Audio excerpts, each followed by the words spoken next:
ও যুবকেরা জানেরা, Abdul Muttalib খবরটা জানতে পেরেছে আমার আব্দুল্লাহ রাস্তায় গেলে মেয়েরা পাগল করে যায়, হাত ধরে টানাটানি করে বিয়ে শাদী করার জন্য। আব্দুল মুত্তালিব দেখলেন যে ছেলেটাকে তাড়াতাড়ি বিয়ে দিতে হবে, এজন্য বিয়ে দেওয়ার জন্য সন্তানটাকে সাথে করে কয়েকজনকে সাথে করে নিয়ে মদিনার পথে রওনা দিলেন। মদিনার রাস্তায় রওনা দিলেন। যেতে যেতে যেতে যেতে যেতে যেতে সন্ধ্যা হয়ে গেল। সন্ধ্যা হয়ে গেছে, এক বাড়িওয়ালার সামনে গিয়ে দাঁড়িয়ে গেলেন। কোথায় যাব, কি করব? এই বাড়িটা যদি আশ্রয় নেওয়া যায়। ওই বাড়িওয়ালার সামনে গিয়ে ডাক দিলেন, কিন্তু বাড়িওয়ালাটা নামাজের ভিতরে ছিলেন, মাগরিবের নামাজ আদায় করছিলেন। নামাজ পড়ে বাড়িওয়ালাটা ঘরে বসতে দিলেন, আসতে দিলেন, মেহমানদারি করলেন। বাড়িওয়ালাটা নামাজি ছিলেন। আপনারা অনেকে হয়তো আমাকে প্রশ্ন করবেন, তার আগে তো নামাজ ছিল না, তার আগে তো আল্লাহ নামাজ ফরজ করেননি, বাড়িওয়ালাটা কিভাবে নামাজ আদায় করছে? আমি তাদেরকে বলি, ওই বংশের মানুষরা হযরত ঈসা রূহুল্লাহর মতাদর্শের মানুষ ছিল, কওমের মানুষ ছিল। আমার আল্লাহ পাক আল্লাহ তাআলা ঈসা নবীর জন্য 3 ওয়াক্ত নামাজ ফরজ করেছিলেন। 1 ওয়াক্ত যোহরের নামাজ, আসরের নামাজ, মাগরিবের নামাজ। বাড়িওয়ালাটা ঈসা নবীর অনুসারী ছিল বলি তারা সন্ধ্যার সময় মাগরিবের নামাজ আদায় করছিলেন। একজন মেহমান এসেছে, বাড়িওয়ালা চিনতে পেরেছে যে লোকটা তো দেখেছি মনে হয়, কারণ কাবার যিনি মুতাওয়াল্লি তাকে দাওয়াত করে বাড়ি নিয়ে যাবে। যেমন পর হুজুরা যদি আসে, হুজুর এটা আমার বাড়ি হয় না, হয় না। আল্লাহ তাদের ভিতরে দাদা পীরের রক্ত দিয়েছেন। তো আব্দুল মুত্তালিব এসে চিনতে পেরে গেছে, খানায় কাবার মুতাওয়াল্লি, দাওয়াত করেও যাকে পাওয়া যায় না। কি ব্যাপার? আপনি যখন চিনতে পেরেছে, সবাই কাবায় যায়, বলছে আমার এই আব্দুল্লাহর বিয়ের জন্য আমি একটু দেখাশোনে বার হয়েছি, একটা ভালো মেয়ের দরকার। আমার আব্দুল্লাহ তো খুব শান্ত সরল ভালো ছেলে, কপালটা ঢেকে আছে। বাড়িওয়ালার নাম কি? হযরত আব্দুল ওয়াহাব যাহরি, আমার নবী পাকের নানুজান। তিনি বলছেন আমারও একটা মেয়ে আছে, তবে আমার মেয়েটা কোন পরপুরুষের মুখ কোনোদিন দেখে, খুব পর্দাশীলা। আল্লাযীনা হুম লিফুরুজিহিম হাফিজুন, বাইরে বার হয় না, বাড়ি পড়াশোনা করেছে, সে ছোট থেকেই নামাজ কালাম আদায় করে। আমিও চাইছিলাম যদি একটা ভালো ছেলে পেতাম, মেয়ের সঙ্গে ভজিয়ে যদি বিয়ে দিতে পারতাম। তো আপনারা বড় বংশের মানুষ, দেখবেন আমার মেয়ের জন্য। তো আব্দুল মুত্তালিবও চাইছিলেন এই ধরনের মেয়ে, এরকম একটা ভালো মেয়ে আমার আব্দুল্লাহর দরকার। কারণ আমার আব্দুল্লাহর নাম তো আল্লাহ পাক লটারি করে দিয়েছেন কুরবানি করতে গিয়ে। আমি আব্দুল্লাহর দেখেছি তার নূরে একটা জ্যোতি আছে। কথাবার্তা বলে বিয়েটা পাকা করে দিলেন আমিনার সঙ্গে, আব্দুল্লাহর সঙ্গে। তার আগে কোনোদিন সাক্ষাৎ ছিল না, আল্লাহর তরফ থেকে মিলন ঘটে গেল। এবার খুশি হয়ে বলে যুবকেরা জানেরা, এত দিল মহব্বত আল্লাহ দিলেন, এত সুখ শান্তি আল্লাহ দিলেন, সুখে ভরে গেল, আনন্দে ভরে গেল। একজন আর একজনকে না দেখলে থাকতে পারে না। আল্লাহ কোরআনে জানিয়ে দিয়েছেন, হুন্না লিবাসুল লাকুম ওয়া আনতুম লিবাসুল লাহুন। কোরআন শরীফের 2 নম্বর পারা 7 নম্বর পৃষ্ঠা সূরা বাকারার একটি আয়াত। আল্লাহ বলেন স্বামী স্ত্রী গায়ের গেরগির মতো থাকবে, একে অপরের মহব্বত করবে, বিবি ভুল করলে বারবার মাফ করবে।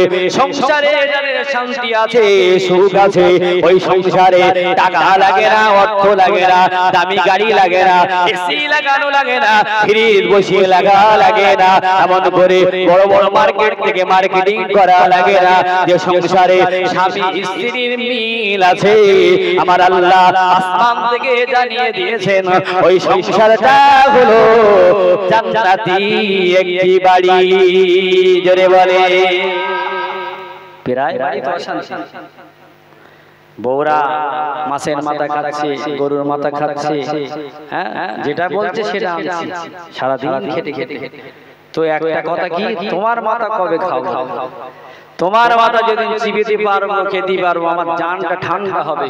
তুমি আমার হাড় সেদ্ধ করে দিয়েছে, আমি তোমার তিলে তিলে তিলে তিলে তিলে। এদিকের মেয়েরা মনে হয় বলে না, বেলে ঢাকার দিকে বলে আমি বলে কোনো সংসার করি। এই কথা আপনারা কেউ শুনেছেন নাকি? মুরব্বীরা শুনিনি মনে হয়। আগের মা বোনরা ভালো, আমি বলে সংসার করি। খোদার কসম, কোন মেয়ে যদি স্বামীকে বলে আমি বলে সংসার করি, 70 বছরের ইবাদত সঙ্গে সঙ্গে নষ্ট হয়ে যায়। সেই জন্য বেশিরভাগ মেয়েরা কি জাহান্নামী। এই সবার শুকরিয়া করে, সবার সঙ্গে গায়ে গা লাগিয়ে ভাব লাগিয়ে চলে, স্বামীর উপরে নারাজ। সামান্য ত্রুটি হলে সব ভালোবাসা ভুলে যায়, গুছিয়ে নেয়, এক্ষুনি বাপের বাড়ি চলে যাবো, ভয় দেখায় আমাদের। হয় না, হয় না? কোন মা বোন যদি যে হালাত যায়, ওই হালাতে যদি শুকরিয়া আদায় করে, স্বামীর সঙ্গে চলতে পারে, আল্লাহর কসম করে বলি, ওই মেয়েটা তাহাজ্জুদ পড়া লাগবে না, ওই মেয়েটা 5 ওয়াক্ত নামাজ পড়বে, আল্লাহ পাক স্বামীর মহব্বতে তাকে জান্নাত দিয়ে দিবেন। জোরে বলে, এটা চিল্লে বলা যাবে না সুবহানাল্লাহ। মা আমিনার ঘরে কি ছাদ দেওয়া ছিল, এসি ছিল, ফ্রিজ ছিল, খেজুর পাতার ঘর, খেজুর পাতার ঘর, দাঁড়ালে মাথা ঢেকে যায়। মহব্বত দিয়ে আল্লাহ ভরিয়ে দিয়েছিলেন, একে অপরকে না দেখলে থাকতে পারে না। যুবকেরা জওয়ানেরা, হযরত আব্দুল্লাহ বাজার করতে গেলেন। আমরা যেমন বাজার করতে যাই, আমরা যেমন হাটে যাই, বাজার করতে গেলেন হযরত আব্দুল্লাহ।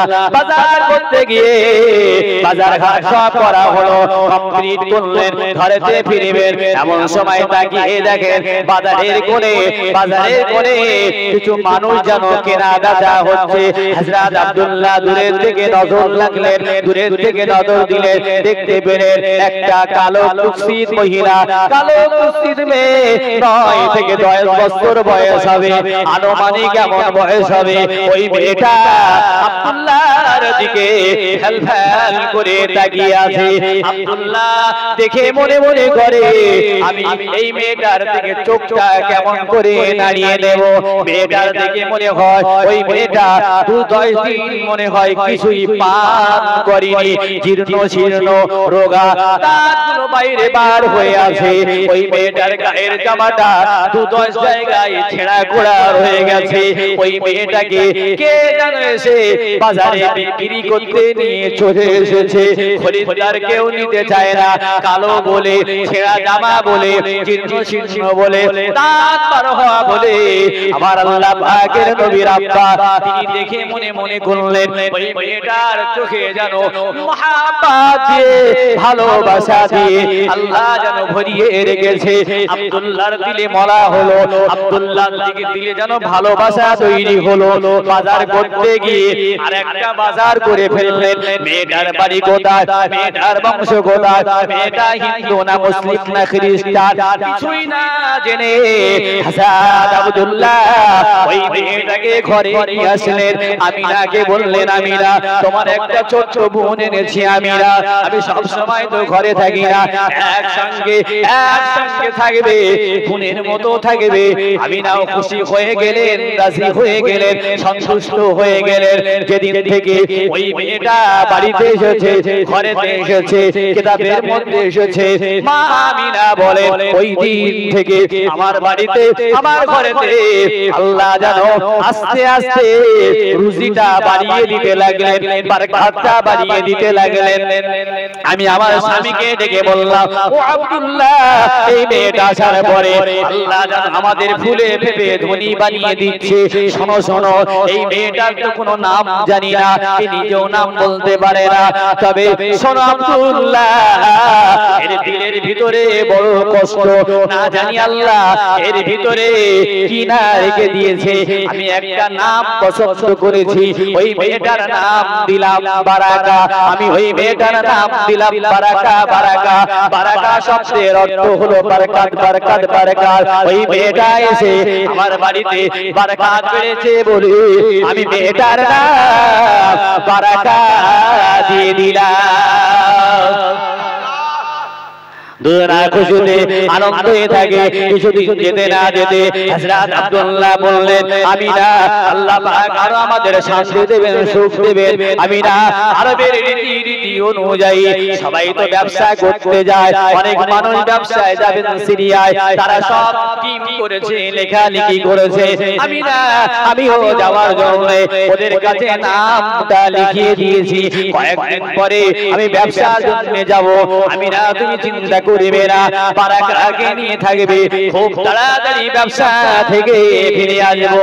দিন চলে আসলো, সামানগুলো এক জায়গায় করে ব্যবসায় যাওয়ার জন্য সকলের সাথে আব্দুল্লাহ বেরিয়ে গেলেন। হযরত আমিনা দরজার সামনে দাঁড়িয়ে দাঁড়িয়ে দাঁড়িয়ে দাঁড়িয়ে হাউমাউ করে কাঁদে আর দেখে আমি কাকে নিয়ে থাকবো, কিভাবে দিনগুলো কাটাবো। একটা দিন এক বছরের মতো মনে হয়। যতদিন যতদূর স্বামী দেখা যায় ততদূর তিনি দরজার সামনে দাঁড়িয়ে আছেন। আমিনা এক একটা দিন পার করে আর একটা বছর মনে করে। সবার ব্যবসা শেষ হয়ে গেল, সব মানুষগুলো একের পর এক লভ্যাংশ নিয়ে মাল সামান নিয়ে বাড়িতে ঢুকছে, যে যার বাড়িতে উট ঘোড়া নিয়ে ঢুকছে। কিন্তু হযরত আব্দুল্লাহ ঘরেতে ঢোকেন না, আব্দুল্লাহ বাড়িতে ঢোকেন না, আব্দুল্লাহর খোঁজ পাওয়া যায় না। সবাই চলে এসেছে, আব্দুল্লাহ যখন বাড়িতে আসেনি, হযরত আমিনার কান্না বন্ধ হলো না। শ্বশুর আব্বার কাছে, আব্দুল মুত্তালিবের কাছে গিয়ে বলছে, আব্বা সবাই ঘরে আসলো, তোমার ছোট ছেলে তো ঘরে আসলো না। হযরত আব্দুল মুত্তালিব 10টা ছেলে কয়েকটা ছেলেকে খোঁজ খবরের জন্য পাঠিয়ে দিলেন, যা বাবা যা, আমার আব্দুল্লাহ কেন ঘরে আসলো না, আমার আদরের দুলাল কেন ঘরে আসলো না। খবর নিয়ে দেখা গেল নবী পাকের আব্বা হযরত আব্দুল্লাহ মদিনায় এসে অসুস্থ হয়ে গেছে, শরীরটা খারাপ হয়ে গেছে, এমন শরীর খারাপ হয়ে গেছে হযরত আব্দুল্লাহ মদিনার জমিনে ইন্তেকাল করেছে। ইন্না লিল্লাহি ওয়া ইন্না ইলাইহি রাজিউন। ইন্তেকাল করে গেছে, শুধু ইন্তেকাল করেনি, ওই মদিনার জমিনে আমার রাসূল পাকের আব্বার দাফন হয়ে গেছে। এই ঘটনা শোনার পর হযরত আমিনা যেন ভেঙে পড়লেন, আসমানের চাঁদ মানের আসমানটা যেন ভেঙে মাথার উপরে কে যেন চাপিয়ে দিয়েছে। হযরত আমিনা চিন্তা করে, আল্লাহ যদি আমার একটা সন্তানও দিতেন, আল্লাহ যদি আমার একটা বাচ্চাও দিতেন, ওই বাচ্চাটাকে নিয়ে, ওই সন্তানটাকে নিয়ে আমি কোলে পিঠে করে বেঁচে থাকতাম, তার মুখ দিয়ে, তার মুখ থেকে আমি দুঃখ কষ্ট নিবারণ করতাম। আমার আল্লাহ, আমি আমিনা এই দীর্ঘ সময় আপনি যে হায়াতটা দিবেন, আমি আমিনা আমার আব্দুল্লাহকে কেমনে ভুলে থাকবো। এই যুবকেরা জওয়ানেরা কুমড়িয়াটির মানুষেরা দেখো, নবীর পরিবারের দিকে তাকিয়ে দেখো কিভাবে আল্লাহ তাদেরকে বানালেন, কি কষ্ট করে তাদেরকে আল্লাহ উপরে তুললেন। কিছুদিন যেতে না যেতে হযরত আমিনা স্বপ্ন দেখে, আসমানের চাঁদটা যেন, আসমানের চাঁদটা যেন আমার কোলের উপরে বসে থাকে। আবার একদিন স্বপ্ন দেখে, আসমানের চাঁদটা যেন কোলে চলে আসে। হযরত আমিনা স্বপ্নের কথা কাকে বলবে, স্বামী তো নাই, ওই ছোট্ট বারাকাকে ডেকে বলে, ও বারাকা, আমি কয়েকদিন স্বপ্ন দেখছি, আসমানের চাঁদ আল্লাহ আমার কোলের ভিতরে পাঠিয়ে দিচ্ছে। বারাকা তুমি ছেলে মানুষ, কি বলতে পারবে? বারাকা বড় বিচক্ষণ ছিল।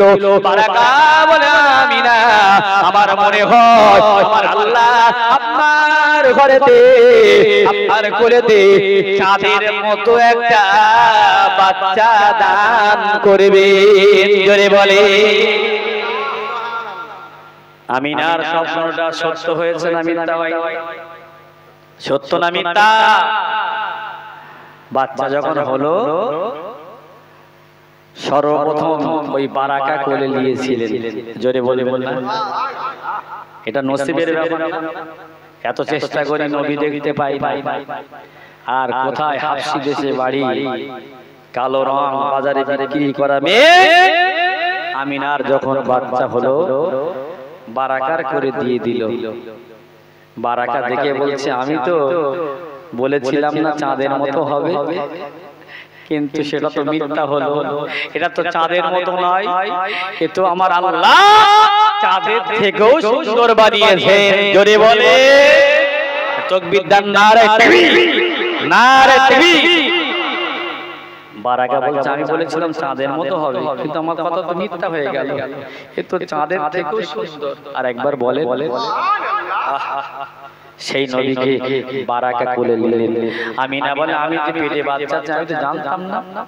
স্বাভাবিক মেয়েদের বাচ্চা হলে শরীরটা ভারী হয় না, মাসের পিরিয়ড বন্ধ হয় না, চোখ কোলের ভিতরে ঢুকে যায়, খেতে পারে না, চাচিদেরকে ডাকে, পাশের মানুষদেরকে ডাকে, আমি যন্ত্রণা সহ্য করতে পারি না, আমার বাচ্চা হলে তোরা দেখিস যদি আমি মরে যাই।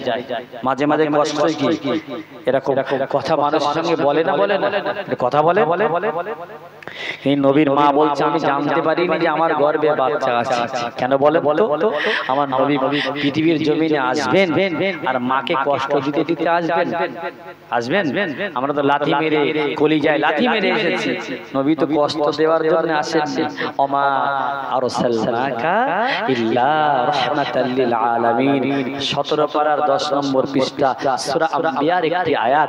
নবী এসেছেন রহমতের নবী, কষ্ট দেওয়ার নবী নয়। আরেকবার বলে, তাই নবী মায়ের গর্ভে আসলেন, মা বুঝতে পারেনি আমি মাটি কাটার তৈরি, মার গর্ভে এসেছি বোঝা গেছে। নবী জ্যোতি আকারে নূর আকারে এসেছিল, বস্তার মধ্যে লাইট মারলে যেমন বস্তা ভারী হয় না, মায়ের গর্ভে আমিনার গর্ভে নবীকে লাইট আকারে রাখা হয়েছিল। আমিনা কোনোদিন বুঝতে পারেননি নবী আমার খাতনা অবস্থায় এসেছিলেন। হযরতে সাদ রাদিয়াল্লাহু তাআলা বলেন, নবী যেদিন এসেছিলেন ওই দিন নবীর ঘরে চাঁদটাও সাথে সাথে চলে এসেছিল। জোরে বলে রাত দিন সবাইকে আল্লাহ খুশি করলেন। রাত বলে আমাকে দেন, দিন বলে আমাকে দেন, ঝগড়া লেগে গেছে, মারপিট লেগে গেছে, আমি গর্ব বোধ করব। আমার আল্লাহ বললেন রাত দিন কাউকে দেব না, সবে সাদেকে দেব, দুজনাই খুশি হয়ে যাবি। আর একবার বলে সেই নবী। তাই কবি কি বলছে, আমি নবী পাবো, দিন দিন বলে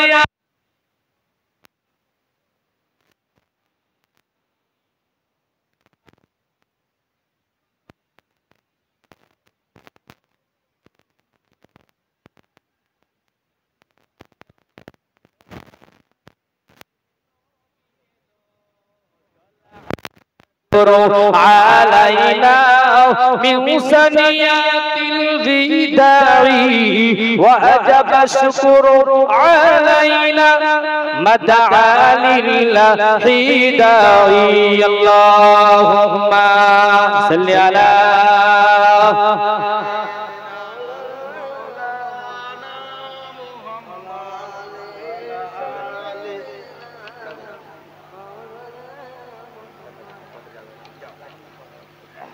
সবাই বলেন আলহামদুলিল্লাহ। নবীজি জন্ম নিলেন, মুহাম্মদ নাম রাখলেন। কে রাখলেন? মুহাম্মদ নাম কে রাখলেন বলেন না? সন্ধ্যার সময় তো বলেন মুহাম্মদ নাম কে রেখেছিল? এটা কুইজ হয়ে যায়, রাগ করছেন নাকি? মুহাম্মদ নাম রাখলেন দাদু আব্দুল মুত্তালিব। নবীজির আরেকটা নাম আছে আহমদ, এই নামটা মা আমিনা রাখলেন।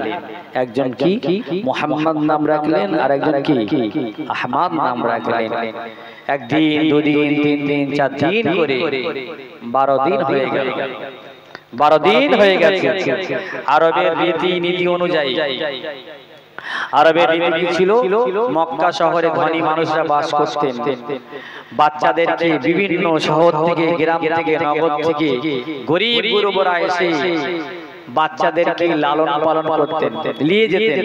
যাদের কোলে বাচ্চা, মানে কি বাচ্চা হয় না, তো বাচ্চা হয়, একটা বাচ্চা মানুষ করা যায় না, কিন্তু আরব দেশের মানুষেরা, বিভিন্ন শহরের মানুষেরা বাচ্চা কোলে আসলে মক্কায় চলে আসতেন, আর একটা বাচ্চা নিয়ে যেতেন। যদি একই দুধ পান করিয়ে মানুষ করাতে পারি, কিছু টাকা পাওয়া যাবে, মাল পাওয়া যাবে, গরিব মানুষ তো। রীতি নীতি অনুযায়ী তায়েফ থেকে 100 মহিলারা এসেছিলেন কোথায়? মক্কা শহরে। মক্কা শহরে এসেছে উট নিয়ে ঘোড়া নিয়ে বাচ্চা নেওয়ার জন্য বড় লোকের বাচ্চাদেরকে বাছাই করে করে আলাপ আলোচনা করে করে এক একজনকে নিয়ে চলে গেল। আমার নবীর ঘরটা দেখে বাড়িটা দেখে কেউ একবার জিজ্ঞাসা করলো না, ঘরের আশেপাশে গেল না, এই ঘরে বাচ্চা আছে কিন্তু কেউ কি মেরেও দেখলো না। হযরত হালিমা বলে আমার উটটা দুর্বল ছিল, আমাদের দেশে খরা লেগেছিল, উটটার খাওয়া দিতে পারিনি বলে একদিন পরে একসঙ্গে পার হয়ে একদিন পরে মক্কায় পৌঁছে গেলাম। সব বাচ্চাদের নিয়ে চলে গেল, ধনীর বাচ্চারা যে যা নিয়ে চলে গেল, আমি কোনো বাচ্চা পেলাম না। আমি শুনলাম একটা বাচ্চা এই ঝুপড়ি ঘরের ভিতরে আছে। আমি নেওয়ার ইচ্ছা করলাম না, তবে মনে করলাম এতটা রাস্তা এসেছি, 80 কিলোমিটার রাস্তা এসেছি, খালি হাতে ফিরে না গিয়ে এই ঘরটার ভিতরে একবার ঢুকে দেখি, এই ঘরে যদি বাচ্চাটা পছন্দ হয় ওই বাচ্চাটা নেব, যদি পছন্দ না হয় ওই বাচ্চাটাকে আমি নিয়ে যাব না। এই মনে করে চিন্তা ভাবনা করে কেউ ঘরে ঢুকলো না। আমিনার ঘরে মা হালিমা ঢুকে বললেন, গিয়ে বললেন ও আমিনা ওই বাচ্চার মুখটা একবার দেখাও, বাচ্চাটাকে একবার দেখি। আল্লাহর নবীর মুখের উপর একটা রুমাল চাপা দেওয়া ছিল, এই মুখটা তুলে দেওয়া হয়েছে, যেই মুখটার উপর থেকে কাপড় সরিয়ে দেওয়া হয়েছে। হযরত মা হালিমা বলেন কিতাবের মধ্যে এসেছে, হালিমা বলে না আমিনা আল্লাহর কসম করে বলি আমি পৃথিবীতে অনেক বাচ্চা দেখেছি,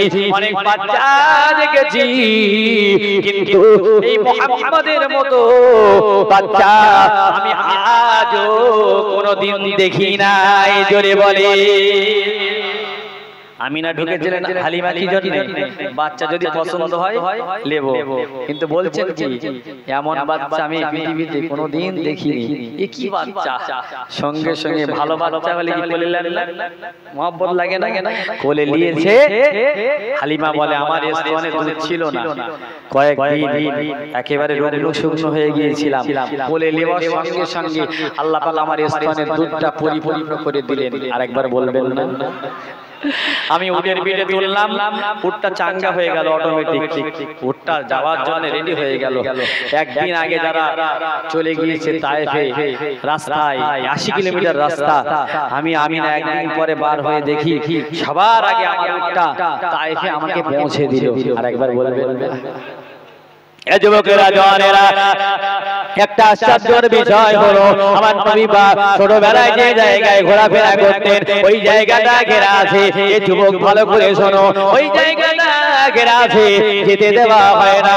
আমার নবী পাকের পায়ের ছাপটা 5 জায়গায় রয়েছে, 5 জায়গায় নবীর পায়ের ছাপ আছে। যখন তোমরা মক্কায় যাবে, যখন তোমরা তায়েফে যাবে, ওই তায়েফে ঘেরা আছে। ছোটবেলায় নবী চলাফেরা করতেন, ওই পায়ের ছাপটা 5 জায়গায় রয়েছে, দেখতে দেওয়া হয় না। মানুষ ভিড় করে বলে অনেক পুরাতন হাজিরা বলতে পারবে ওই পায়ের ছাপে যদি একবার আপনি হাত লাগান, যে পায়ের ছাপে আমার নবীর পায়ের ছাপ, একবার হাত লাগিয়ে যদি নাকে লাগান, মনে মনে হবে পৃথিবীর কোনো আদরের আমার দরকার নেই, পৃথিবীর কোনো সুগন্ধির দরকার নেই। আল্লাহর নবীর পা যেখানে ছাপ দেওয়া আছে ওই জায়গায় জান্নাতি খুশবুর থেকেও বেশি খুশবু বার হয়। জোরে বলে আমাদের তো লজ্জা অনেক কম নেই। এমন ছেলে আছে শুট করে আছে, নিজের মাথা হাট করতে আছে, পিছনে রক দেখা যাচ্ছে, সামনে খুঁটির গোড়ায় যা করে ঠেকিয়ে রেখে দিয়েছে। নাউজুবিল্লাহ, বিচ্ছিরি অবস্থা। ছেলেরা কিভাবে লজ্জা হায়া জ্ঞান নাইটাই সব বার করে এখানে আবার খাইটা ছেঁড়া, ওখানে ছেঁড়া, দুদিন পরে এইসব জায়গাও ছেড়ে রাখি কি আমি মনে মনে করি। এরা যে কায়দায় দেখাতে চাচ্ছে, হ্যাঁ ভেতরের একটা প্যান্ট পরে আছে সেটাও লোকের দেখাচ্ছে। এবার বলেন নাউজুবিল্লাহ, আছে না যুবকরা, আছে না? আর আমার নবী যখন শুয়ে থাকতেন ছোটবেলায়, হালিমা বলে মাঝে মাঝে নবী কাঁদতেন। আমি মনে করতাম ক্ষুধা লেগেছে, দুধ দিতাম, নবীর কান্না বন্ধ হতো না। কি ব্যাপার, নবী কাঁদে কেন? ভালো মানুষের ছেলে, কোনো কিছু হলো নাকি? না, ভাবলাম কাঁদে কেন, দেখি